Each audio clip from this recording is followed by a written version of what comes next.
Team coverage continues now with WESH 2's Bob Keeling live at the WESH 2 Courthouse studio. Bob?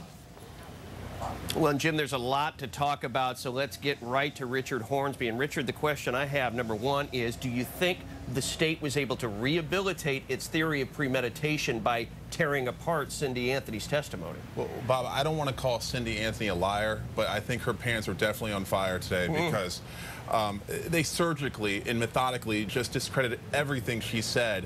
And I've got to think, yes, premeditation is back on the table. I'll admit, I was the very first person. When he testified for the defense, I thought it was gone. It had evaporated because it just sucked at the air and the chloroform from that courtroom, no pun intended. Right. But the state proved she lied. There's no doubt about it. Anybody's mind in there that she was trying to lie to help her daughter out.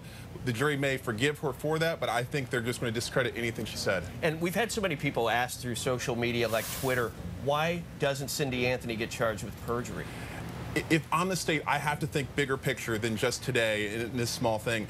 There's a very high probability that if Casey Anthony is convicted of anything, the case may be reversed on appeal, and we may be back here for retrial. And there is a possibility this jury could hang. We could have a hung jury, and there may be another trial 6 months from now because of the hung jury. And the state needs her testimony. And if they're prosecuting her for perjury, she's going to get up there and plead the fifth because she is not going to want to incriminate herself anymore and risk any further charges. So do you think overall the state was able to accomplish what they needed to on this rebuttal case?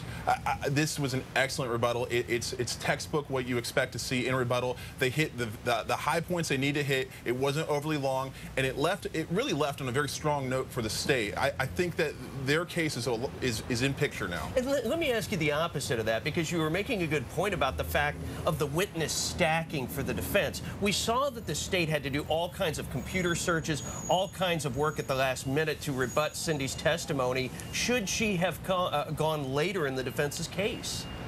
You have to think that Jose Baez realized it was a risky proposition to put her on here and say that she's the one who searched for chloroform, and any defense attorney would have had to know, and the state would immediately go out and try to do that. If I would have been Jose Baez and that would have been my blockbuster, because it was a blockbuster when she testified to it, I would have put her on dead last, because it would have made it very unlikely the state would have had enough time to go out and get the records they needed to come back and impeach her so thoroughly today. Richard Hornsby, thanks for the insight. And as we heard, there will be no court on Saturday. Closing arguments begin Sunday. Let's send it back to you.